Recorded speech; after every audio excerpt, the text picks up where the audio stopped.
Goku is the hope of the universe, the answer to all living things that cry out for peace, the protector of the innocent, but all that becomes true with an extended amount of time. But what would have happened if Goku was wished to Namek while his baby self was traveling through the cosmos? What if the Namekians of planet Namek wished for a Namekian savior or a Namekian warrior that would protect them forever? Someone that has the heart of a warrior but truly is part Namekian. Well, it all starts on planet Namek, and it all starts with a simple wish to Purunga, and a simple wish that would go and ring out through the cosmos. The elders would wish for a protector and a possible savior, and this would reach a young child, giving him a connection with the Namekian people, but also making him half Namekian. His pod would soon land on planet Namek, but when this pod would land, the Namekians know that this must be their savior / protector. As they look into the pod, they pull Goku out of it, and the child seems very calm, and his aura gives off a sense of being a Namekian, but also seems to be a hybrid of some sorts. Now this is the young child that was wished for. This was the young child that was brought exactly to where they needed it to be, and exactly to the place of their home being that of Namek. After some time would pass, and kind of the Namekians figuring out what to do with the child, he would eventually be brought to Grand Elder Guru, and he tells Nail immediately that he must train this child. He must look after him and make sure that everything goes perfectly. This child seems to be half another warrior race, but also seems to be half Namekian. Nail would question this because he doesn't really look that Namekian to him. Not at all, actually. Kind of looks just different. Kind of looks like some humanoid race from a different place. Maybe something like a Saiyan. In which Grand Elder Guru would confirm this, that he is a Saiyan, but he is half Namekian. Even though he may not don the green skin and may not don exactly how they look, he is part of them, and he is one of them. Nail would eventually agree, knowing that this child is supposed to be the future of not only this planet, but also the Namekian race. So as they would begin to train, and as Goku learns more and more about their planet, it seems that his power would continue to rise, and it would rise extremely rapidly. Years would pass on for Goku, with training and learning techniques from the Namekian people. It would be fruitful, and that would be very, very, very minor saying, because this training isn't just fruitful. He's training with warrior Namekians all over the planet. Yes, they're not extremely powerful, maybe only a power level of 2000, but of course Nail being the strongest of them all at this current moment. But being that he has hybrid potential and is training with beings that are slightly stronger than him, well, soon to not be stronger than him, his power would grow. His Namekian techniques would continue on as well, and his hunger wouldn't even be anywhere near as bad, especially because he's half Namekian. His Namekian side would allow him to survive on solely water, which would also allow him to kind of train a lot more than he would ever be able to train anywhere else. But now, with all that said, and as he's coming to age, becoming a man, the main threat would eventually arrive. That main threat would even claim that they were the brother of this so-called Namekian savior. A pod would crash and land on Namek one day, and Goku would go and meet it. Soon he would speak with this unknown person. Goku would learn of his true name being that of Kakarot, and obviously Goku wouldn't be his Namekian name, but let's just say this would be the simpler way of putting it. Goku would also learn that this person is a part of a race called the Saiyans, but that he also is his brother. Goku would refuse to believe this, and Raditz would introduce himself and tell him that he needs to cooperate. He needs to exterminate this planet, and that they will go on and join forces with his other two combatants. And Goku would refuse to help his so-called brother and would tell him that he must leave because, well, threats are no good here, and if that's all he plans on saying, that he needs to leave now or be defeated. Raditz would refuse, and when he tries to attack Goku, in one fell swoop, Goku would knock him out cold. But one thing would be disturbing. One thing. It seems that Goku can hear two other Saiyans speaking about Raditz, saying that he must be dead, and that he was useless, a useless subordinate anyways, but it seems that his brother is extremely strong. They did see a little spike, or quite a bit spike, in Raditz's scouter, thinking that it was a temporary malfunction, but I mean, even if that wasn't fully a malfunction, he's definitely stronger than Raditz quite a bit. And they begin to speak more and more, and eventually the scouter would turn off, or at least seems to kind of shorten out. And as Goku would turn around to speak with Nail, well, Raditz would actually wake up, trying to blast Goku, screaming at his brother, screaming the name of Kakarot, but Nail would immediately retaliate, and he would be forced to putting the Saiyan down.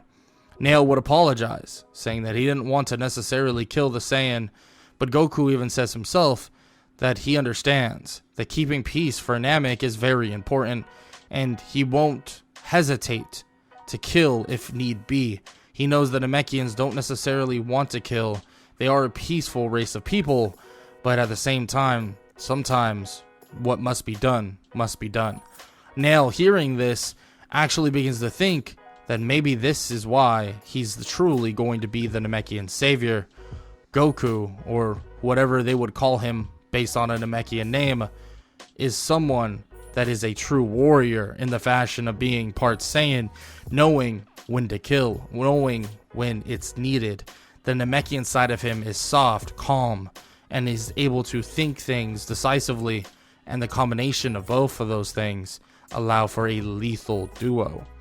But even with that said, Nail tells him that there might be more to come, especially with the two Saiyans, so they must prepare. They don't know how strong they're going to be, so they need to make sure that they are strong enough to make sure that they can put them down if need be. Eventually they would hear the words of Grand Elder Guru, and he would more or less call him to himself once again, telling him to come to where he resides. And when he would arrive, Grand Elder Guru would tell him about a couple things. For one, Guru would learn of the Saiyans, about what's going to happen and what's going to occur, but he would also decide that it's finally time for him to awaken the power of Goku. And Goku, being that he is part Saiyan and part Namekian, being a hybrid but also having the Namekian side, his power would rise drastically. Not only because, like I said, he's Namekian, but he is a hybrid, so his strength would accelerate massively. And having a time span before the Saiyans, this would even allow him to train with Nail, train with the other Namekians, so that they could get stronger. He knows, though, that Grand Elder Guru's power and his lifespan is slowly but surely chipping away at itself, and soon they're probably going to have to find a new guardian of this planet, a new person to be the Grand Elder, but for now, they need to worry about what is at hand and what is at stake. Of course, Nail will be surprised at the same time of how strong they're growing throughout this time, about how strong this person is, this Namekian savior, this person that is supposedly half Saiyan, half Namekian. Even though they did wish for this, it seems like his awakening, his potential unlocked, makes him the best of the warriors to even the Dragon Clan, giving him a healing ability, but also the abilities to fight just like the warrior type of clan is. It seems like everything is awakening for Goku, and soon his training would be more and more fruitful, and soon the two Saiyans would arrive. The goal, of course, was to prepare, and about a year later, Vegeta and Nappa would arrive on planet Namek. Goku, Nail, and some other warrior Namekians would confront them, And Nail would remark that the big guy isn't even stronger than the other warrior Namekians, and the short one may be stronger than most of the other Namekians there, but he wouldn't stand a chance against Goku. They would warn the Saiyans to leave now. But before anything could be done, Nappa tries to actually kill one of the other Namekian warriors and is immediately killed on the spot by weaker Namekians. And Nail would stand there and shake his head. Vegeta would see the power that is being portrayed, the insane power, and he would immediately think that if those lower class warrior Namekians are this strong, well, how strong is these two right here? So he tries to create an artificial moon, throwing it into the sky, but before he could even look into the sky and watch it, Nail would jump over and tear off his tail. He would remark to Vegeta that he knows the power of that tail. I mean, how would he not? Especially with the knowledge of Grand Elder Guru and also the knowledge in the book of the Namekian legends. Vegeta would scream in pain, and Nail would say one last time that he needs to leave now, but Vegeta's pride would overcome him, and he tries to cheap shot Nail, and Nail would disintegrate him entirely. The Saiyans are now dead. All of them are dead and gone, but with the death of the Saiyans, Namek will soon get some attention from someone far stronger than Vegeta or Nappa, as life would go on as normal, training, learning from the Namekian book of legend, helping around the planet. Goku would do it all, but before you know it, the tyrant that they have been hearing about finally arrives. Ship after ship would cloud the skies, and all of these ships would begin to show, and Frieza and many other soldiers would begin to siege the planet. Frieza would watch in his little tiny kind of ship as all of these soldiers would bombard the planet, but soon those soldiers would be wiped out. Even soldiers or lackeys like Dabura, like Zarbon, would be eliminated instantly, or at least knocked out cold and completely put out of commission. Frieza would even send the Ginyu Force, and the Ginyu Force themselves wouldn't even be enough for Nail. Nail would take them on, but with the knowledge that Goku maintains as a Namekian, reading through the Namekian book Namekian book of legend and many other things, they're able to avoid Ginyu's body switch technique. And even if Ginyu were to use it, he wouldn't use it on Goku. He would have no idea Goku is as strong as he is, because he's not fighting yet. Goku would watch all of this as it's going down, and of course, Ginyu and his little force would lose as well. They would all be out cold, out of commission, unable to move, and now it was only one person. One person. Frieza. Frieza would stand there and tell them all that they really put a dent in his army, that they really messed up. He would transform into his second form, and Goku would step forward, telling Nail to back up and to not worry about him. He would begin to fight Frieza, as it seems like they're even, but Nail knows that Goku is holding back, even quite a bit. Maybe it's his Saiyan side wanting and yearning for a proper fight, as they clash more and more, and as Goku begins to inflict more and more damage, Frieza would crank it up to his third form, but even his third form would get speed blitzed by Goku. Goku would sweep his legs, putting an elbow in his chest as he sends Frieza spiraling to the ground, and the damage is becoming very obvious. Frieza realizes that this so-called warrior, this person, he is part Saiyan, and he is something else. He is not just some Saiyan, not some random Saiyan warrior that is kind of legend. There's no way he would be a Super Saiyan, right? Frieza would laugh at himself as he tells Goku, the Saiyan slash more or less Namekian that stands in front of him, that he is no Super Saiyan, that he is no powerful being. But Goku would remark that he's right. He is no Super Saiyan. He isn't. But to him, he is a Super Namekian. Goku would smirk as he powers up with Frieza, and Frieza would power up to his final form 50%, and Goku would realize that Frieza is strong. So strong that he may not be able to beat him.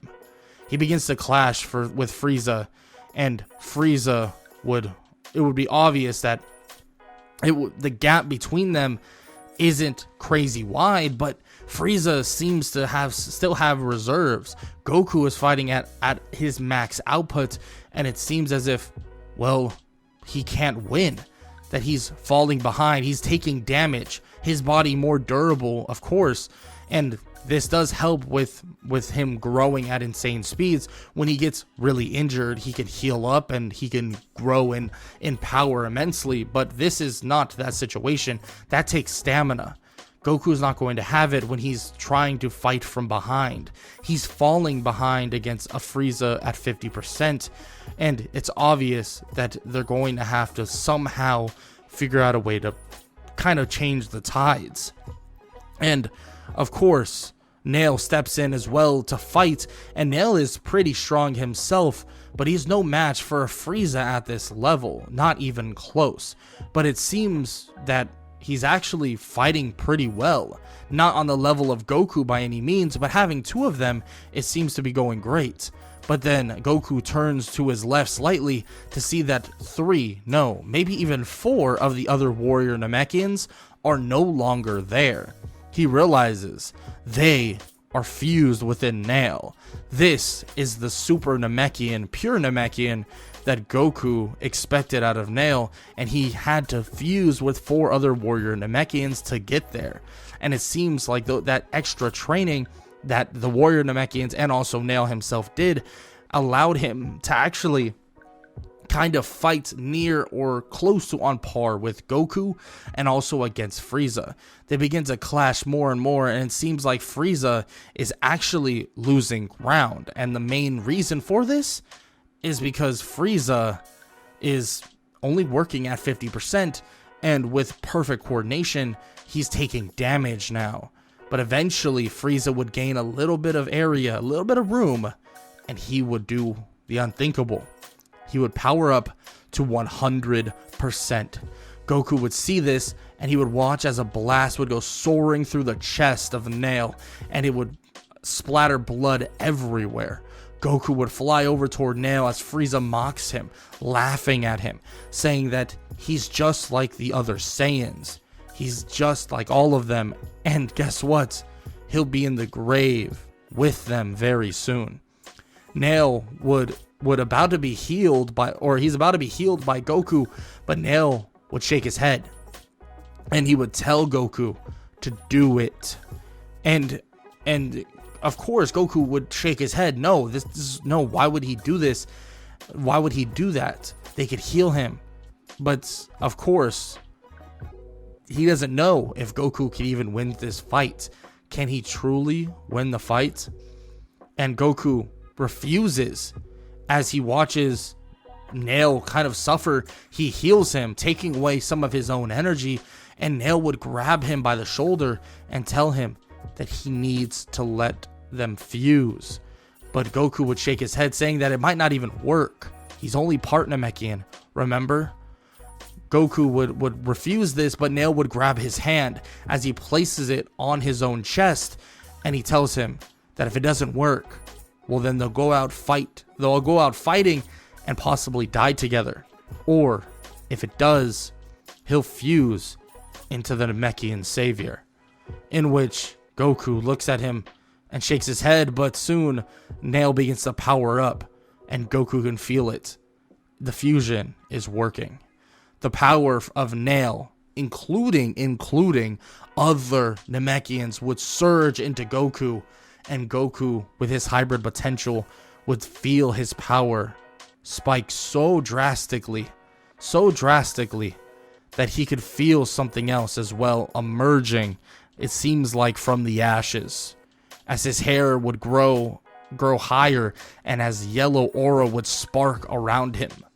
As this yellow aura would spark around him, he would roar, and it seems like he transformed into what the Namekian Book of Legend would call a Super Saiyan.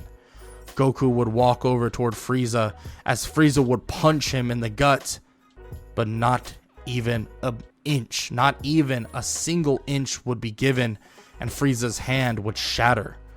Goku would grab him, and Goku would blast him to absolute smithereens, obliterating the tyrant as he looks at everything around, and he looks as someone else is actually floating above. It's Frieza's, He's confused, but rage and anger, the idea that his father figure is practically dead, but at the same time it isn't. He isn't. It's confusing his mind in a way, but still he would float up and he would see one by the name of King Cold. King Cold would begin to bargain his life, saying that he'll give him anything he wants. He'll do this, he'll do that. He'll give him power, money, fame, whatever he needs. But Goku would need none of it. Goku does not want any of it. And he would blast a hole through King Cold, killing him. And King Cold would regret watching his son perish, because maybe the two of them together could have put an end to this fight sooner rather than later. King Cold's body would fall and Namek would be saved. And Goku could feel something in the distance. Grand Elder Guru passes away because of the carnage and the stress altogether. But Goku did his job. He saved planet Namek. He is the Namekian savior. But soon he'll realize that being the Namekian savior isn't enough. That it's far more than just saving the ones that he loves, far more than saving his adopted race.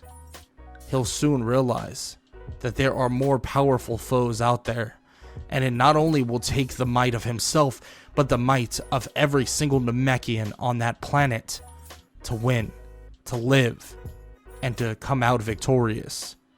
But that is for the next part of What If Goku Was Half Namekian. When Goku becomes the Namekian savior, when a wish sends him to planet Namek and even making him half Namekian, he saves and helps Namek a massive deal. Of course, there are road bumps along the way. There's time along the way that he has to take on some of the most fierce competition he's ever seen. And that all was Lord Frieza and another tyrant by the name of King Cold. The others fall in place, but here's the issue. With those two now fallen and those two now killed and seemingly Namek being safe, there's more to come. There's more dangers that hover over the horizon, and Goku must face them head on. Goku would look over Namek and he would see the ships, the technology, and many other things all around. He would know that something needs to be done with all of this stuff that they have. He believes that being the Namekian savior, being the person that was sent here to help Namek, he needs to do a little bit more than just protect it through physical attributes. He needs to protect it with evolving. He believes that as a part Namekian, that this is the best way to do so, and the best way would be changing these ships, this technology, and utilizing it for not only the training of Namekians, but also the living and the life of the Namekians. With tons of ships all around, this is the perfect chance for Goku and everyone else to learn how to utilize them. Maybe they would even decide to utilize the Dragon Balls one time to figure out how exactly all of this technology works, but the Namekian Book of Legend would probably give them a good grasp on how to utilize some of this stuff. And even if they don't know how to utilize it perfectly, they have a ton of time to figure it out. Goku, on the other hand, would decide that he would take a small group, maybe of 10 to 15 of the strongest warrior Namekians that he has and that he knows. He would tell them that they're going to take ships out into the cosmos.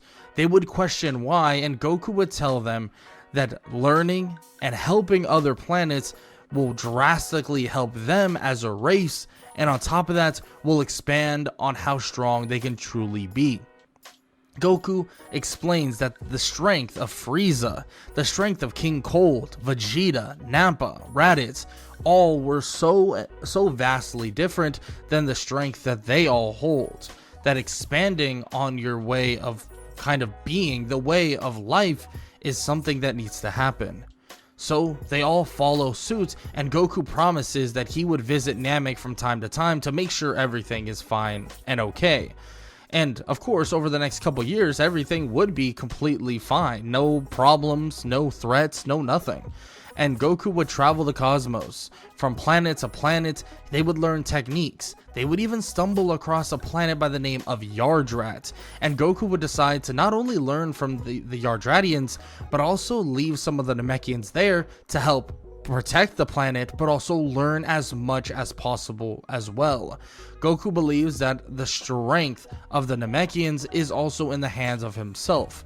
He may be the savior, but the savior should teach and try and allow the other warriors to rise up so that they can protect when maybe Goku isn't there anymore. Maybe one day Goku's gone, or maybe one day Goku is dead. They need to be able to protect their planet, and helping other planets get better, stronger, and learning from them also will help the advancement of the Namekian race. Goku would eventually head back to Namek, but as he's arriving, he sees two people actually showing up. When he introduces himself and asks what they are there for, it would actually be a bit of an odd question. And they would ask if he's ever heard of the tale of Majin Buu and Babidi, or well, Babidi. And well, Goku would be pretty confused by this, but he would explain that he knows who it is and go on so on about who Majin Buu is and so on and so forth. The two unknown people would introduce themselves as the Supreme Kai, or Shin, and also Kibito Kai. They would explain that Majin Buu is going to be awakened, and they have an assumption that there's going to be a chance they come to Namek to try to do so. Babidi and Dabura, two of very strong beings, one with amazing magic and other with ungodly strength. Well, they're going to need the help of someone like Goku to actually defeat them. In which Goku asks what he would have to do so, and he would say that he would help with no questions further than that.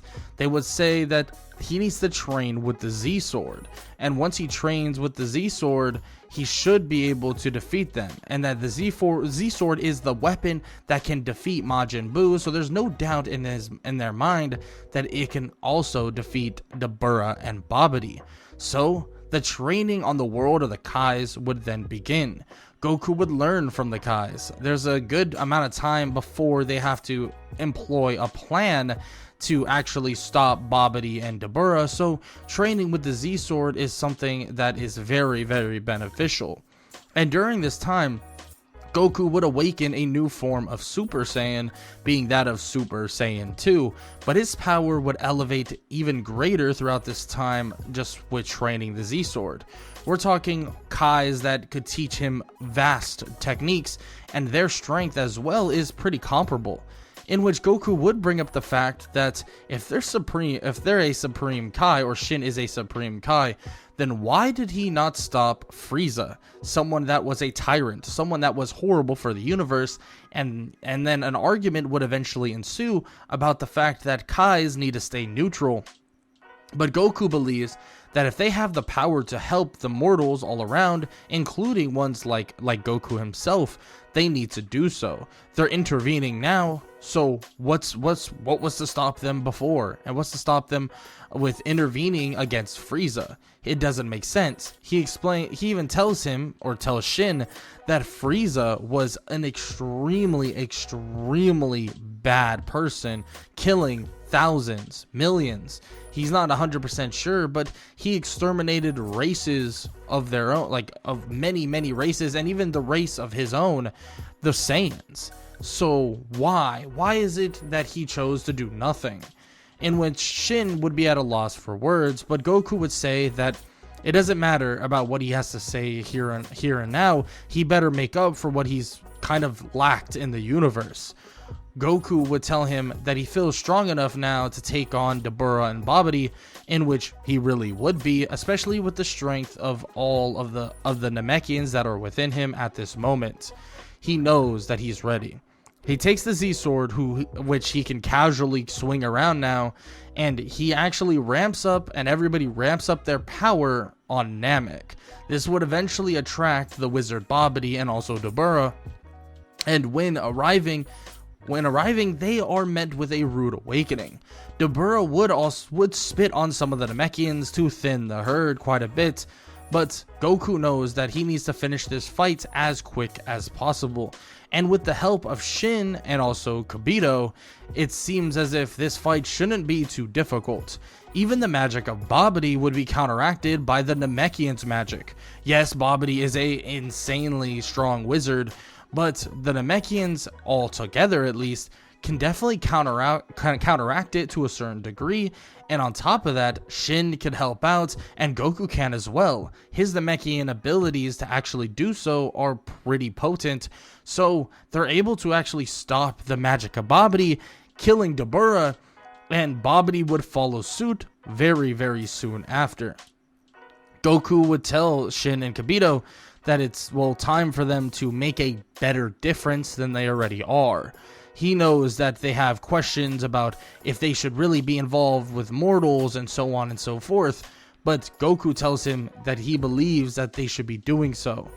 So Shin decides to make a deal with Goku, that he will train with the Kais in kind of pursuit of being a Kai himself, and he can help the universe as he sees fit. In which Goku kind of thinks about this for a second and says that he will train with the Kais, train with them, learn their techniques, and also evolve himself. But there is no promise that he wants to be a Kai. He's not sure what that really represents quite yet, so he wants to hold off on it. And since he now would know something like the Kai or even instant transmission from Yardrat, but the Kai is more or less a better version of instant transmission, at least to the degree that Goku knows it. It's more or less perfect to go back and forth to Namek if he sees fit, so he continues to train on the Kai's world.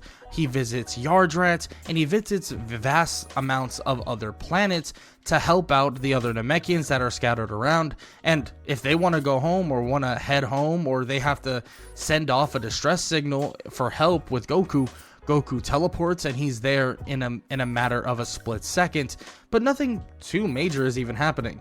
The Namekian warriors on other planets are strong themselves. Yes, they are no Goku level, but they are pretty strong, so they can fend for themselves. Any major events, they could always contact Goku, but minor stuff, they can 100% handle themselves.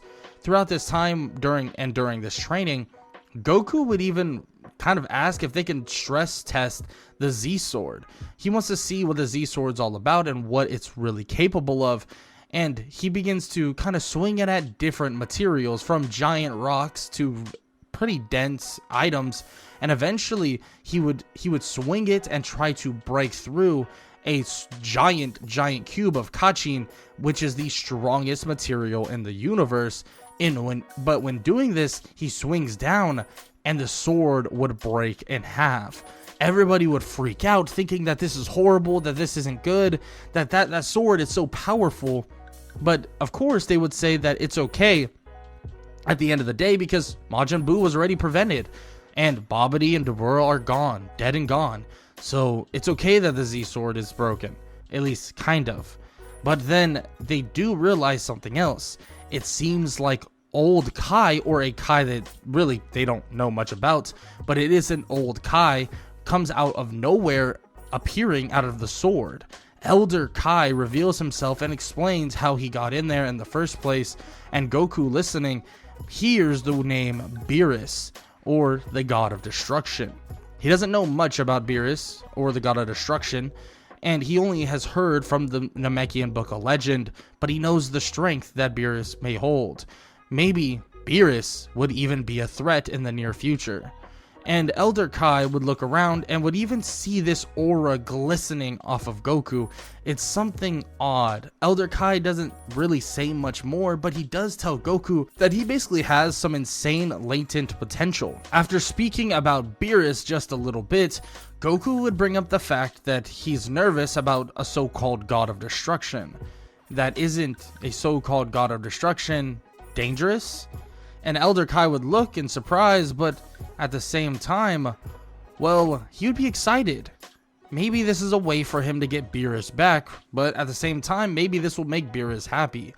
He tells Goku that Goku himself, has insane latent potential like he said before, but he has a way to awaken it. In which Goku would say that he's already had his potential awakened, but Elder Kai says not the way that he does. That is far, far different, especially compared to the Namekian way. Elder Kai even explains that him being half Namekian and having all the latent potential of so many Namekians fused within him, that makes his potential off the charts. We're talking about every single Namekian's potential being awakened within him on top of what he is as well. He's half Saiyan, half Namekian at the end of the day. Elder Kai would tell Goku though that this ritual would take at least 2.5 days, maybe longer. It would be a long time, so if he's up for it, he definitely doesn't mind doing it. But of course, he wants, well, Goku to give Beerus a run for his money if he ever needs to. Goku would nod and he would sit down as Elder Kai would begin to dance around him. 1 day, 2 days, and about 3 days would pass and the ritual would finally be done. Elder Kai would explain that the way to actually trigger this potential unleashed type of form, he needs to act as if he's going Super Saiyan. Goku would focus as much as possible, and he charges up and his power would explode. They would all stand there in complete and utter awe. How is he this strong? Goku could feel the power of all the Namekians that are fused within him.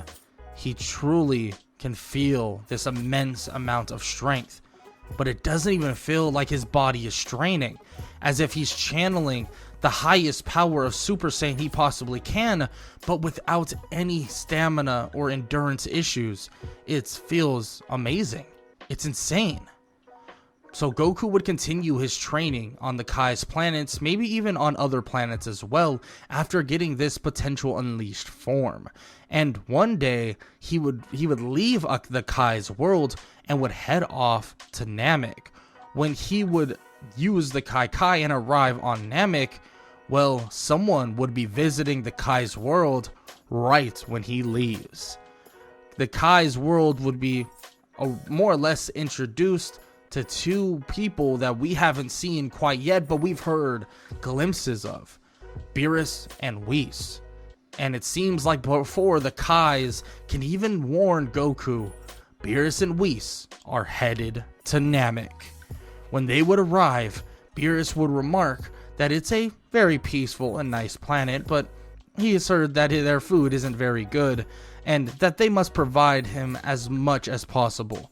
They would agree, and they would give him plant-based food. I mean, they only really drink water, so maybe lettuce and stuff like that. Beerus seems to like it okay, but he isn't happy about it 100%. And he says that, well, he's going to destroy this place unless he sees a Super Saiyan God. Of course, Goku would then talk about the Namekian Book of Legend, and it says that, well, it seems they need 5 pure-hearted Saiyans channeling into another, but there aren't even that many Saiyans that he knows of. He's killed 3 others, so there's just no way, and there's no way there's any other pure-hearted Saiyans. Beerus would say that's really a shame, and honestly, it sucks, because now he has to blow up the planet. He would then channel a ball of ki into his hand, and he would send a blast toward Namek, but he would only use about 5% of his power. Goku would then make contact with the blast, destroying it instantly, and Beerus would grow a little smirk on his face. Beerus would tell Goku that he is no Super Saiyan God, but at the same time, he is a Saiyan who's been training with the Kais. So he wants to see what this mortal has in store for him in a fight.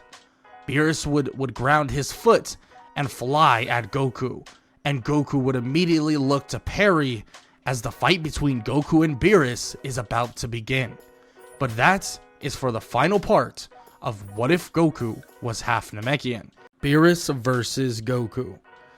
The boy, or now man, that fell out of the sky from a space pod that was wished here to Namek, wished because they needed a Namekian savior, is now defending this planet against the scariest and most destructive being in the universe.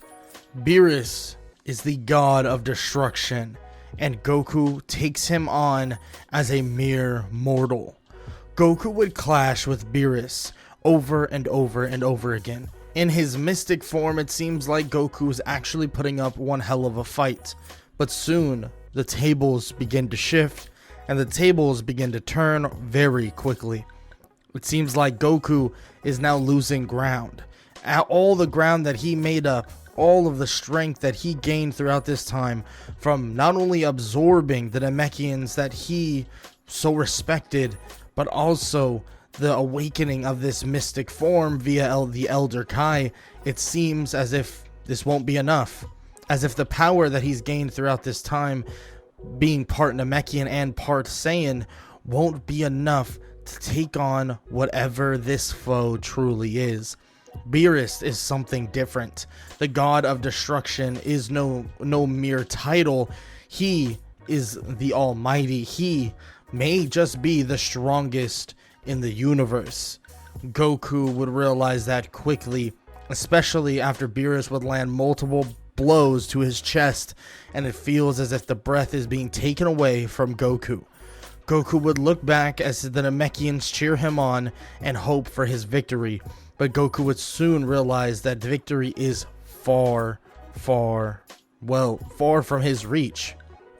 Goku would continue fighting, would continue trying to make up that ground, use any techniques that he learned from the Yardrats to even the Namekians to even the Kais, using the Kai instant transmission, elevating his power, even more and more techniques that he has in his arsenal that would even learn from the Namekians. He would even try to restore his own ki, healing himself to a degree, but it didn't matter to a large extent. It didn't matter.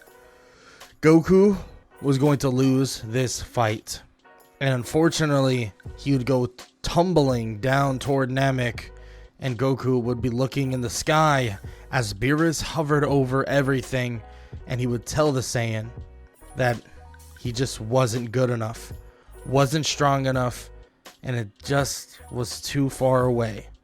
Beerus remarks that if only he was a Super Saiyan God, maybe he would have stood a chance. But honestly, in his opinion, there was no world that he was going to win here. There was no world that he was going to even stand a chance. Goku would hear this as he's tumbling back toward Namek, would hear this as he knows that his entire planet may just die, as his family may be perished in this destruction, and he falls toward Earth. The Namekians are there to catch him, and they grab onto Goku, and they tell him that it's okay, that he tried his best, and that he did everything he could to protect them and this planet. He truly is the Namekian savior.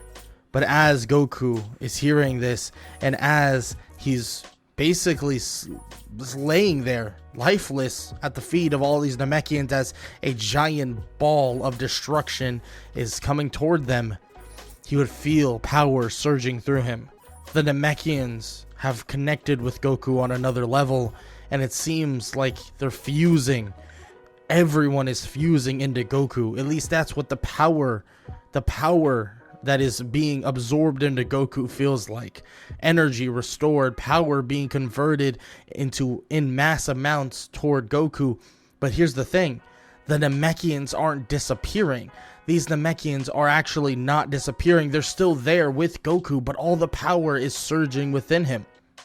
He's freaking out to a degree, believing that his family is all disappearing just for the sake of him winning this fight. But it's not the truth. They're not disappearing. Not at all. They're all there right next to him as Goku would rise up from the laying position as he floats mid-air and his body begins to glow this beautiful, beautiful blue. But then it would change into this fiery orange or kind of reddish orange color, and he would turn into the Super Saiyan God. But this was different, far different. This was no just normal Super Saiyan God. No, this was more like a Super Namekian.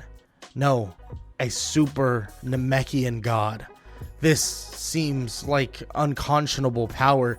And as Goku looks up, he would put his hand out as the ball of destruction would eviscerate itself, and it seems like everything has stood still. And it seems as if Goku has stopped the blast. Beerus smiles as he hovers down slowly, Whis following suit. And Beerus would ask Whis if this is it, if this is the Super Saiyan God, but Whis would say that it's not quite. It's a little bit different. It seems that the connections the connection he has with the Namekians made something even greater, even better. And it seems that he even has more to come, more to go. Beerus would look at him and say that he deserves respect, and he earned it. And honestly, if he put his full power into that blast, who's telling what would have happened? But he's glad that it worked out the way it did. He tells Goku that he will leave Namek alone under one condition. Goku comes and trains with Whis and tries to unlock further power to give him a fight that he so desires. Goku would agree and ask if he has full permission to go in and out, going to check on Namek or help around the universe, because that's what he wants to do. In which Beerus would laugh a little bit and smile and would say that the guy seems like he's doing his job for him, and asks if he's trying to take his job in the God of Destruction role. But Goku would say no. He's just has this will to help others from planet to planet. And Whis would kind of look at Beerus, and Beerus would kind of give a little nod, and he would agree. So Goku would be sent off to Beerus's planet, and the decision was easy. It was either everyone dies or Goku trains with Whis, and that answer is obvious. So Goku begins to train with Whis, and he even evolves greater power. He would evolve a Super Saiyan orange type of form, and it would be a form that was absolutely legendary. It seems like it's a combination of obviously his Super Namekian God type of form, but also a Super Saiyan, and this would rival the gods itself. On top of that, he has his potential unleashed, being that his mystic form, and eventually he'd be able to combine that with everything, and that's what would kind of be this amazing and all-powerful kind of Namekian Super Saiyan God type of form. This true power of a half Saiyan and half Namekian, and truly the power that has become of him when he entered godhood. Goku, on the other hand, would continue his journeys, would continue helping planet after planet as he continues, of course, training with Whis, and his power would continue to grow, continue to expand. And there's one person that is taking note of what Goku is doing. He's not only going around helping people settle disagreements with his Namekian knowledge, he's also going around training those who are weak, training those who have potential but that need to rise up now and be stronger, get stronger. And Whis indirectly would kind of tell Goku that he's doing things that other mere mortals wouldn't dare do. and that if he continues to do so, there will only good will come from it. Of course, Whis isn't allowed to tell him specifically what to do, but Goku would ask about certain planets, certain places, and of course, Whis would oblige. He would kind of say, oh yeah, this planet here, this planet there, and he would kind of give his overview of the universe in a way. And Goku kind of working and doing this raises the mortal level extremely and by a large margin. He would even meet with the Galactic Patrol. Yes, of course, when he meets Jocko, he would bring up the fact that he is half Saiyan and that he's supposed to bring him in, but he assumes that if he's doing such a good job here, there's really no reason to do all that. And he even offers, well, help. He offers to train with the Galactic Patrol, teach them anything that he possibly knows, get them stronger, and so on and so forth. And even Goku would meet someone that he would get a weird sense that he's not who he says he is, at least to a large extent. But he wouldn't try to say anything about it, and he wouldn't even really say anything at all. He would just tell him that it's an honor to meet him and that he hopes that he can more or less be of benefit to everyone here. And of course, Beerus knows who this person is, knows the tales of Son Goku, because Goku is the chatter of the other dimensions, is the chatter by the Omni King. And when eventually he'd be training one day on Beerus' planet, and it wouldn't be a fight that would pique the interest of the Omni King. It would be Goku himself and everything he's done. Goku would be brought upon the Omni King because of Whis, or brought there because of Whis, and he would speak with him with full and utter respect, and Goku would still have the charm that he normally does, but he would show the utmost respect for the Omni King. He knows who Zeno is. He's not going to play games with that. And he would love to know why he's here. But the Omni King would soon tell him that his mortal level has already, or their mortal level in Universe 7 has risen drastically. And when he means drastically, he means drastically. And he asked Goku what made him and what made him decide to do this and do what he's currently doing. In which he would say that it's honestly his love for the people of Namek, the Namekians, him being half Namekian, and he's, well, obviously heard about the fact that a one wish kind of made him this way. In which Zeno would be intrigued in this. He would think that it is an odd wish. It kind of seems inhumane in a way, or non-mortal like, to make a wish, wishing for someone that is pure good, but then Goku would say that it was actually a wish for Namek to actually have a warrior that could protect them, a warrior that would bring peace, in which Zeno would think about this and would be interested in it. Because at the end of the day, Namekians, he understands that Namekians are a race of people that are pretty mellowed out. They don't seek trouble. They just want to live in peace. So doing this doesn't off-put him at all. Actually, the Grand Priest is pretty interested in this as well. But that's not really the idea that they need to be thinking about right now. It's the fact that Goku has risen the mortal level of Universe 7 to one of the top universes in all of the universes in the entire multiverse. In which this would be a complete surprise to Goku, thinking he wasn't even really trying to do that, and he asked how far down the line his universe was, in which it would be explained that he was basically, or their universe was basically at the very bottom. But years of Goku helping out all of these planets has done such wonders to their universe, and as long as he agrees to continue doing this, that safety in his universe will be ensured. In which he asks Zeno, what is that supposed to mean? In which Zeno explains that erasure of other universes that don't oblige a certain degree of mortal level will 100% be a fact. In which, if his universe was low enough, they would more or less be put down, and unfortunately would have to start anew, or they would leave just a certain amount of the universes so that they could fix them up.